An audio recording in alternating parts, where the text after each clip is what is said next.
Hi అండి, నమస్తే. నేను మీ హరి అగ్రికల్చర్ అండి. ఈ రోజు మనము వరి ఫీల్డ్ వచ్చేసినామండి. సొంత ల్యాండ్ 12 ఎకరాల వరి సాగు అండి. ఇది మొత్తం ఇప్పుడు మీరు చూస్తున్న ఫీల్డ్ వెదజల్ల పద్ధతిలో వేయడం జరిగిందండి. వేసి 8 days అయింది, అంటే 8 రోజుల పంట ఇది. ఇప్పుడే మొలకలు ఎత్తుతున్నాయండి. మనకు పిలకలు బాగా రావాలి, ప్లస్ ఎదుగుదల బాగా రావాలి అని చాలా రకాల మందులు చల్లుతుంటారండి. డిఏపి కానీ 20-13 కానీ. కానీ చాలా పిలకలు రావడం లేదు, రోగాలు ఎక్కువ పడిపోతున్నాయండి. రైతులకు చెప్పేది ఏంటంటే, నేను 100% వెదజల్ల పద్ధతి కానీ నాటు పద్ధతిలో కానీ వరి సాగుకు బ్రహ్మాండమైన మందు అవనిశుద్ధి అండి.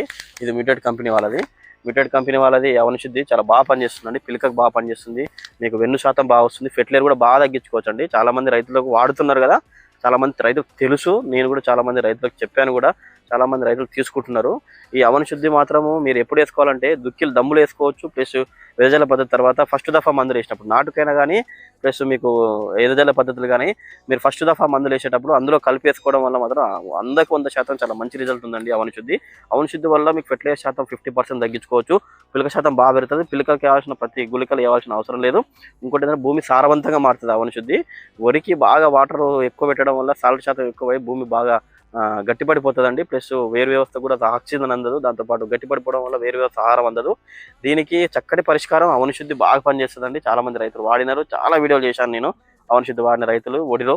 మీరు మాత్రము అవనిశుద్ధి మీరు మొదటి దశలో, అంటే మొక్కేసిన తర్వాత మొదటి దశలో యూరియా కానీ డిఏపి కానీ వేసేటప్పుడు, అంటే డిఏపి లాస్ట్ దిక్కులు వేసుకోండి. మొదటి దశలో 15 days కానీ 20 days కానీ అవనిశుద్ధి వేసుకొని కలపడం వల్ల మాత్రం అధిక పిలక శాతం వస్తుందండి, ఎదుగుదల బాగా వస్తుంది, మొక్కకు రోగాలు తక్కువ వస్తాయి, దాంతోపాటు గింజ కూడా తాళ రాదండి. ఒక్కసారి వేసుకుంటే సరిపోద్దండి. 1.5 kg ప్యాకెట్ ఉంటుంది, 2 ఎకరాలకు వస్తుంది. చాలా మంది రైతులకు తెలుసు కూడా ఇది. 100% కొత్త రైతులు వచ్చేదా మాత్రం మన ఛానల్ సబ్స్క్రైబ్ చేసుకోండి, ఫాలో కాండి. 100% మీరు వేసిన ఇప్పుడు ఈ ఫీల్డ్ చేసే ఫీల్డ్ మాత్రం డిఆర్ఆర్ దాన్ 75 వరి రకం అండి. ఇది ఏ విధంగా దిగుబడి వస్తుంది, ఎంత దిగుబడి వస్తుంది, ఎన్ని పిలకలు పడుతుంది, ఏ రోగాలను తట్టుకుంటుంది అనేది మన ప్రతిమ వీడియోలో తెలుసుకుందామండి. కానీ మన ఛానల్ మాత్రం 100% ఫాలో కాండి, 100% చెప్తాను. డిఆర్ఆర్ దాన్ 75 రకము పండిందాక నేను వీడియోలు చేస్తూ ఉంటానండి. ఏ విధంగా సాగు చేసుకోవచ్చు, ఎట్లా చేసుకోవచ్చు అని. దీనైతే వేసి ఇప్పటికీ మనం ఎకరానికి 15 నుంచి 20 కిలోల మధ్యలో వేసినామండి.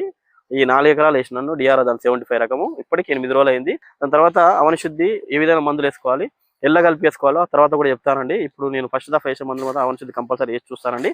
100% మంచి పిలకలు వస్తుందండి, అధిక దిగుబడి సాధించుకోవచ్చు అండి.